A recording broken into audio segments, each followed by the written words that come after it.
Okay, so for us on like na comment no share money so the be awe na on join us AM show so na Kofi Tonto Suhuyini on Dr. Zato na Solomon Usu of UP na omukọ share mu a honom no MFI is the host na MFI we say questions be on said na Tamakula I say they finally in every prison I see no o ma kire say Ghana sika na the money in question ni nyina no they say no aye Ghana ka sika no odi ni free maybe e kodi e bia no yen charge obi for it obi a bit me corruption to edc for buy kire say no oba buy ma obi me be diska no asore na okọ obi anya ohwe you get that's the reason why Krono bebre koso and some others who defend no and you see the funny thing so the attitude of alternative so they want to present to Ghanaians say abeka some no munim nyansa wo wiase nyina no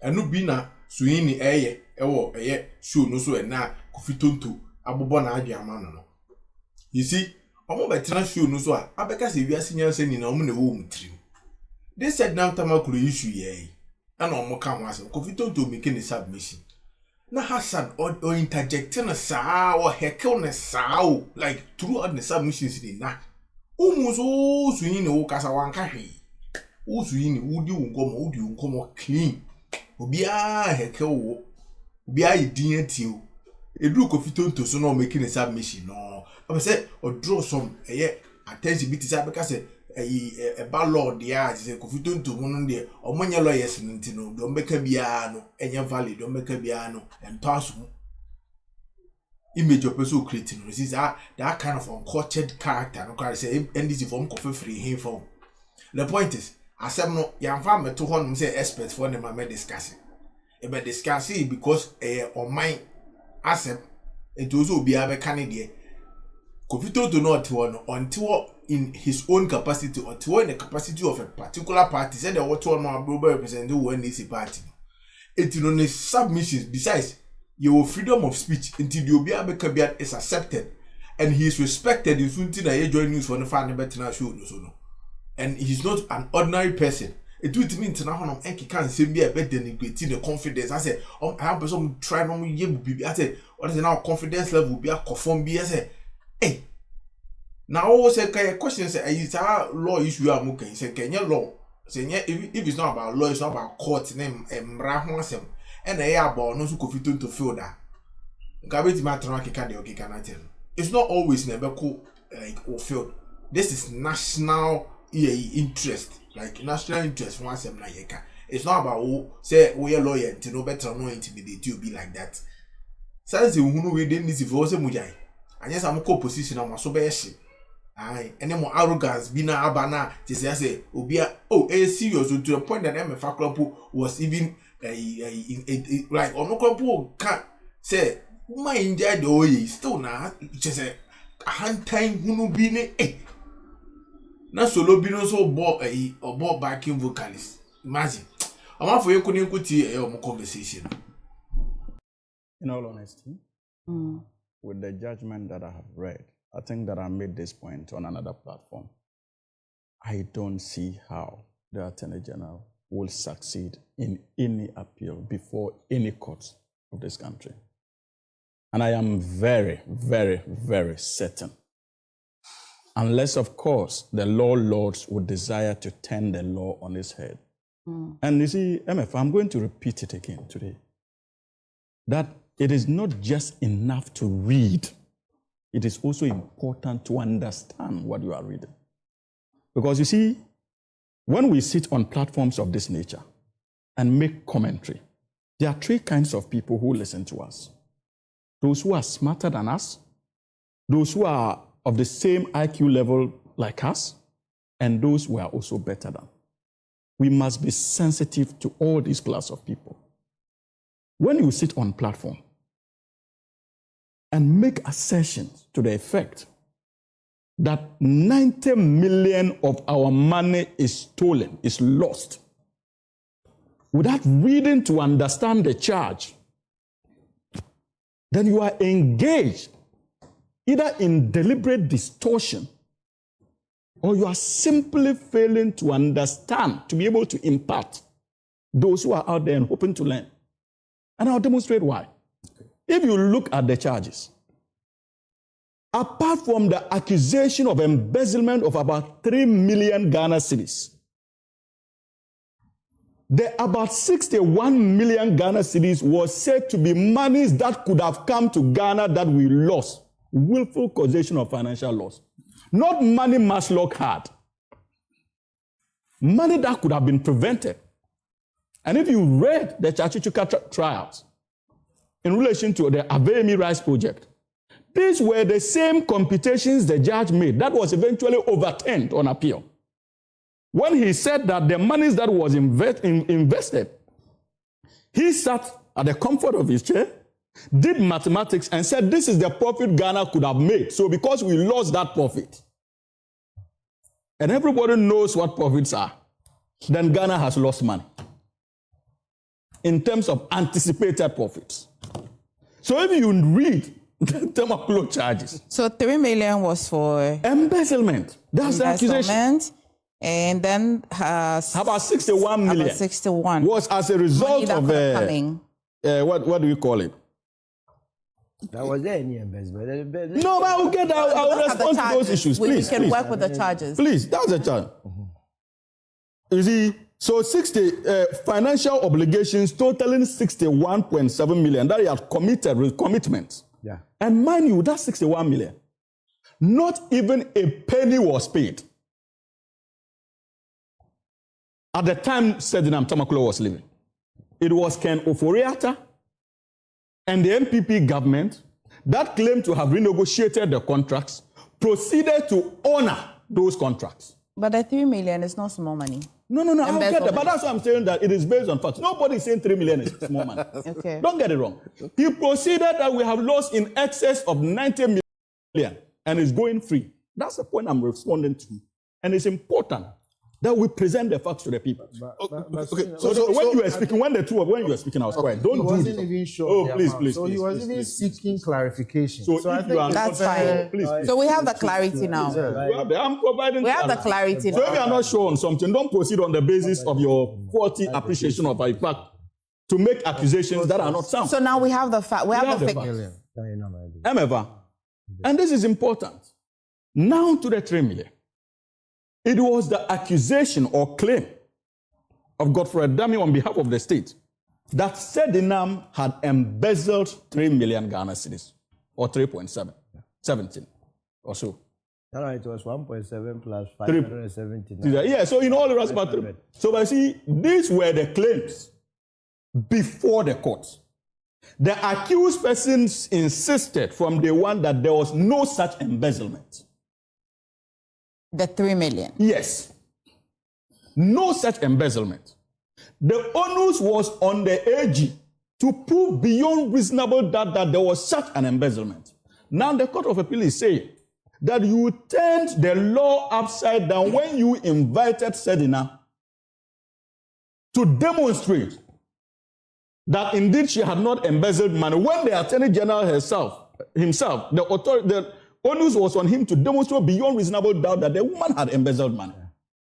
And even the circumstances we were making references to, money is meant to for Agbogloshi women. Yeah. There were instances where the woman appeared and said that indeed we got money. That was meant to be given to us. That's a countermand to people. Countermand to people. Thank you for the correction, my brother. No, but the judgment is there. You see, the judgment is there. And MFA, this is critical. I'm also going to defend. Are they not the same people? Today, the person who says that he's a temporal advocate of oral, this is even disappointing to say the least. Because regardless of your political persuasion, every true Ghanaian must be interested in what's the name, recouping loot that people have taken without authority, whether you belong to the NDC or NPP. Every person by nature who loves this country must necessarily be an adherent of oral.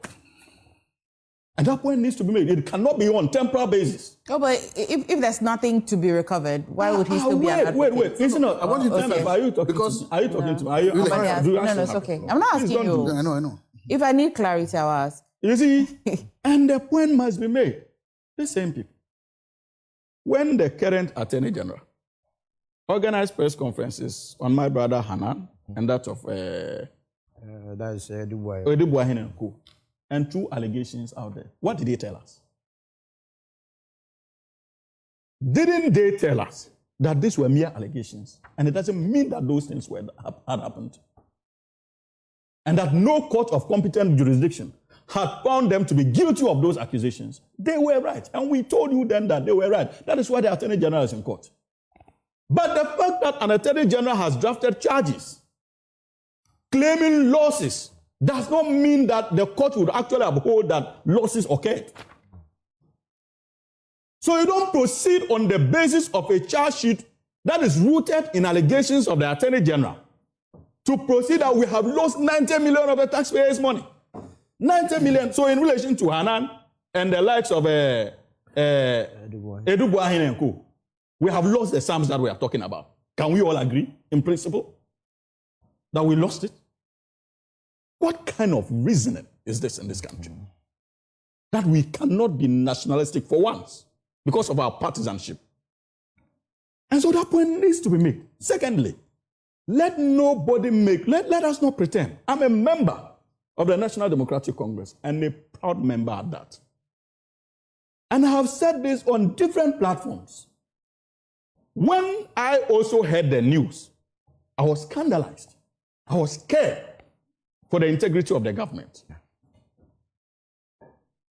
But like I always insist, reading is an antidote you cannot take for granted. In order to confirm my anxiety or reject same, I went back to the judgment. And when I read the judgment, I was no more concerned about the electoral chances of the NDC in an election. I was more concerned about justice for a citizen of this country. And even if the state will do justice by Sedinam and NDC loses the general election, I would be glad. Okay. Because I'm a practitioner of the law. And I know what it means to take the freedom of an innocent Ghanaian. Whether the person is NDC or NPP, no political party must sacrifice the freedom of an individual simply because it wants to retain political power. Okay. And I was emphatic, MFA, that I disagreed with the reasoning of the Attorney General, especially when he was before the Government Accountability Forum. He's a senior colleague and a man I admire. With all humility, he's one of the sharpest you can find in the industry. But I disagreed with him when he said that they were going to challenge the outcome, especially before the Government Accountability Forum, because at that time I was convinced that he had not read the judgment. Because it was breaking news at the time he was addressing. So I was wondering why he was so convinced. The General had not read the judgment. But he was before the accountability when the question was asked, when the judgment came out. But then why did he take a position? No, he told you that he took the position because of what the prosecutors gave him before even the Court of Appeal judgment. That's dangerous. Are you getting it? But you see the withdrawal you saw yesterday. I'm pretty much convinced that was influenced after the AG himself took time to read the judgment.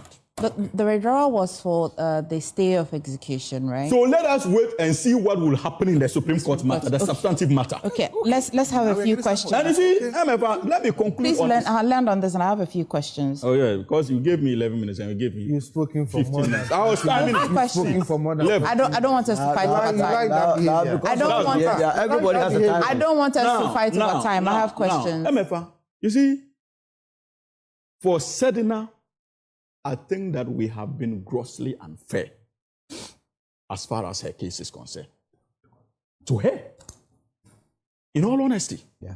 Because you see, she came down. She subjected herself through the processes. She came down. Oh. She decided to come down. She was brought back. She was not brought back forcefully. Go and check the records. Nobody brought her in forcefully. No. She was not. She indicated her willingness to return to the country. Does that amount to extradition? No. No? No. In a way, because she said that she was coming, because the extradition request was out there. So what did the She was fighting the extradition request in the United States of America. and indicated her willingness not to fight it again, and that she was willing to return to the country. So what did the marshals do? Which marshals? The marshals in the US, the reportage and all of They that. communicated, but you didn't listen to the Attorney General. They communicated her decision not to fight. Master, when it is your turn, you can speak. Please, listen. So when the US government state, okay, sorry. What is this? I'm sorry. Okay, I would give you adequate time to respond. And that's why I also need clarity. So she indicated she wanted. But when was the extradition for her issued? That was in 2024. And she's been in court contesting it like Ken Ofriata Izuni in the US. I see. The case was not decided when she indicated her willingness to return. But you would agree that this is news to us. We didn't know that she was in court contesting the extradition request. She was news to us. We didn't know this. Yeah. She was. Okay. So Hamza, What is the big deal about this? Hamza, so can I conclude that you find the work that the former Attorney General did as shoddy? That's very, one. to say okay. that. So, very shoddy. And especially coming from an Attorney General who has credibility and integrity issues. An Attorney General who is known for influencing accused persons and witnesses to deceive the court of the Republic of Ghana. These are facts. Just the matter. So anything coming from such an Attorney General, we ought to be careful. Come along with me. So, and you also believe that the current Attorney General may not succeed in court on this particular matter, right? Yes, okay. yes. So what are the options? So if you look at the facts that the former Attorney General gathered and presented, can the current Attorney General at least find some merit in it to proceed to court? And what are his options available? I didn't get the question. Do you think that the said in Atamaklo matter, if the current Attorney General wants to still proceed, what does the law provide him? What are his options available? Or once he's been discharged and acquitted, that is why there's an appeal before the Supreme Court against the Court of Appeal. No, but we're saying that this one is likely not to succeed. Yes. You just want to look at it on. Let's just say that. What would then be? Would that be the end of the matter? Of course. If the Attorney General appears before the Supreme Court and is unable to substantiate any claim to the effect that the judgment should be overturned, she's free. That's the end of the matter. Which means that the 3 million that the former Attorney General believes was embezzled, it cannot be revisited. It depends. Which means that the money that may not in relation to Sedina. If the Attorney General is able to prove that indeed there was, because the first thing is to establish that there was such a loss. I'm asking these questions because of double jeopardy. Like for example, that's what I'm telling that it depends. Because you see, if the Attorney General is able to prove that indeed that amount of money was lost, maybe the Attorney General will also be able to prove that yes, though it was lost, it was not lost by Sedina. It was lost by another person. They can go after that person. But as far as Sedina is concerned, is there a possibility as well that the Attorney General could also look into it and say that then it was he or she and try her for the same offense? That's legally not sound, right? I don't see. You don't see that. That would be double jeopardy. That's what I'm asking. Because many people are asking. If you look at our question, is that the end of it? Should the Attorney General not succeed at the appeal, then is that the end of it? That would be the end of it. Because anything else would be double jeopardy. That's the question. That's the answer we're seeking to answer this morning. All right, Kofi, you proceed then. So, first of all, I agree with Hamza that we must be very careful in crucifying people when the law has not been settled. But in Sedinam's case, there was a ruling. The law ruled on Sedinam that she committed some crimes and was sentenced to jail for 10 years. Now, there is no such ruling again in the course. No. I'm saying that I'm just giving the sequence. Let's allow him. He's just started his submission. You are so intolerant when I come into your commentary. I haven't spoken for a minute. So I'm just giving the sequence of it. And it is that Sedinam at a point was convicted and sentenced to 10 years in jail. And it is the fact that at that time she was not in Ghana. Now, I just went online, and this is a story on June 9th, 2026. www.justice.gov. This is the U.S. government. And it says, U.S. extradites to Ghana former Ghanaian official convicted of stealing and misappropriating more than $6 million. I think someone says $6 million somewhere, and this could have influenced that.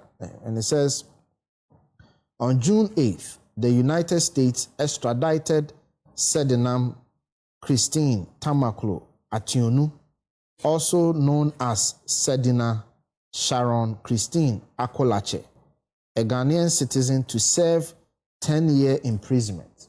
This is to say that Sedinam was extradited. What is the... Why are you laughing?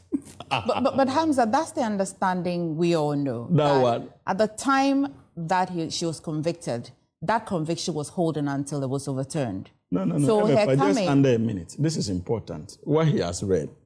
Yes. I told you that there was an extradition request for her since 2004. She was not coming, and the U.S. was not acting because she was contesting it. This statement hasn't told you that she was not contesting it. She stopped the contest and said, I want to come.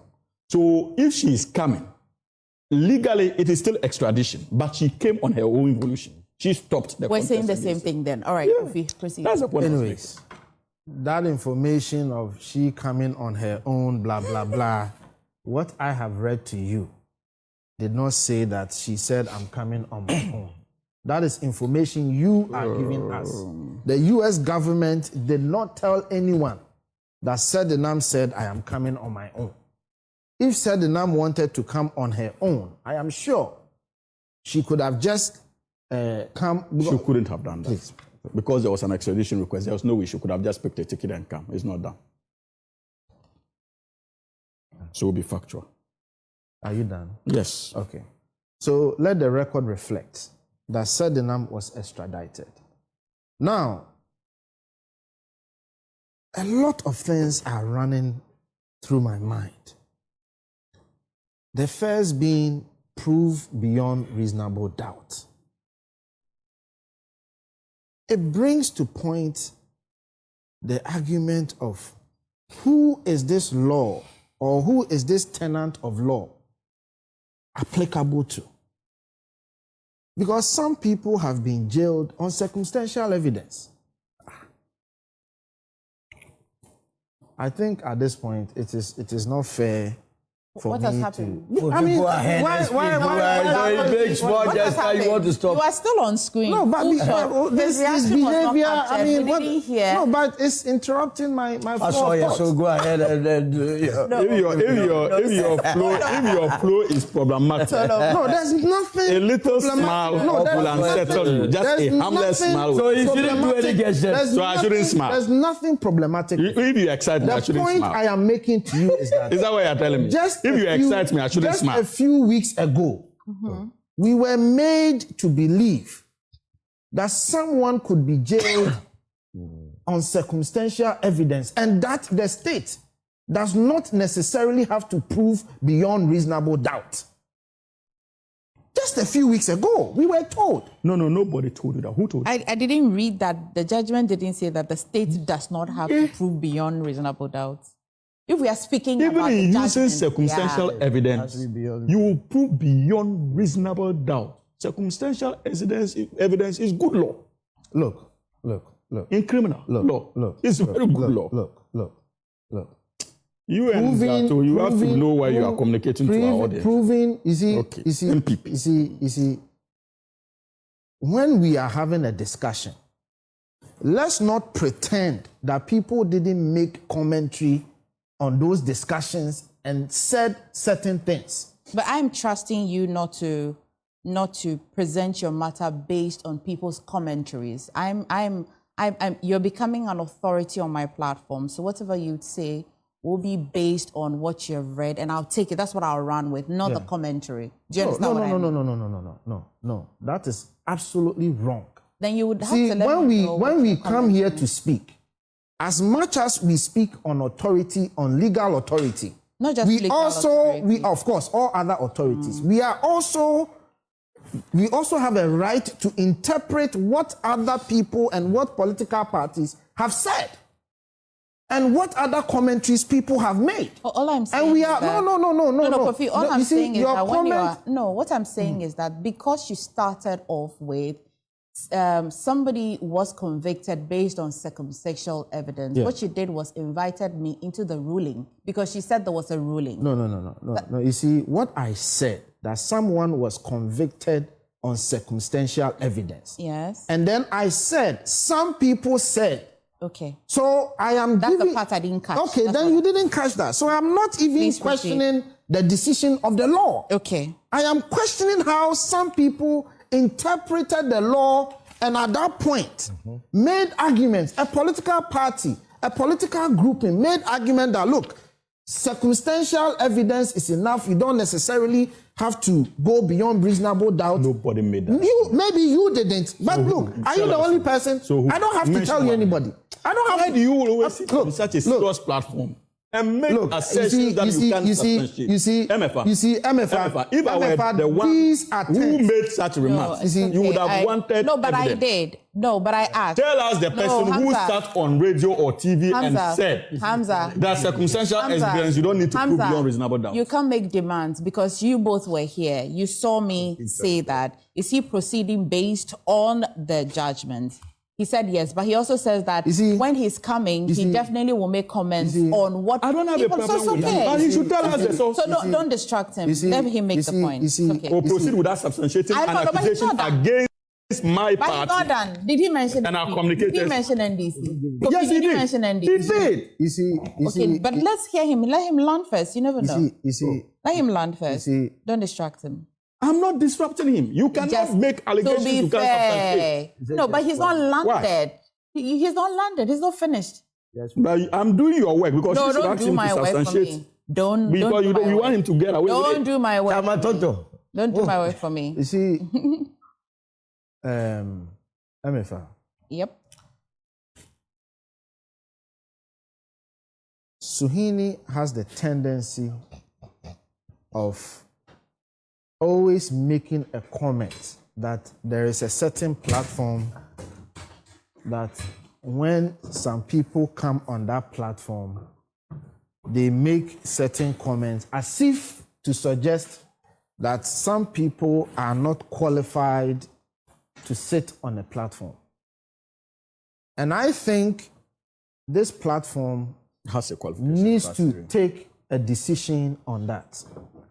If Suhuyini thinks that he's the smartest person to sit on this platform, he can come and sit here alone.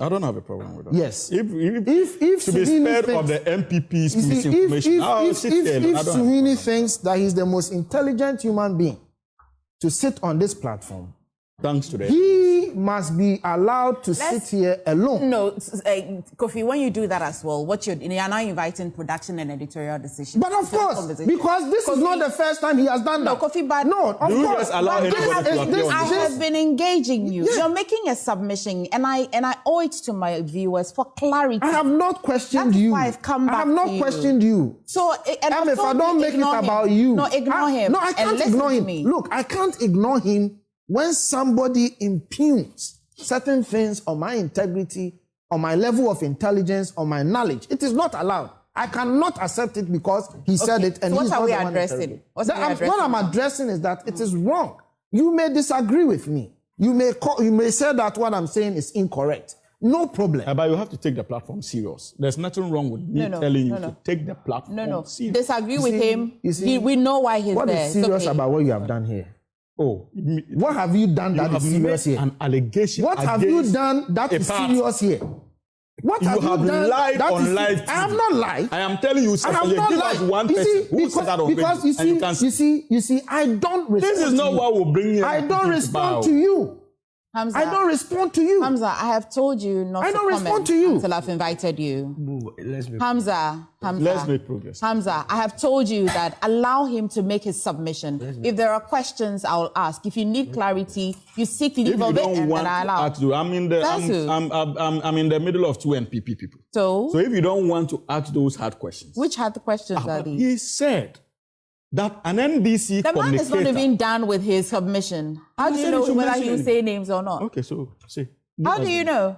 Then I Don't interrupt apologize. him again. Then I apologize. Because what So you let have him done give us now the is name. you have distorted his thoughts. What if he has forgotten who said it? Oh, he's a communicator, and this will distort his thought. No, but Hamza, you know that you're distorting him. Don't do that. You see, Kofi, I'll give you the time to start all over again. He's a communicator. He should. Don't do that, Hamza. Please mute Hamza's microphone. Amefa, you see, I am not a lawyer. And when issues come up, what we do is to try to educate ourselves on the issue. Where we need legal opinion and legal advice, we go for same.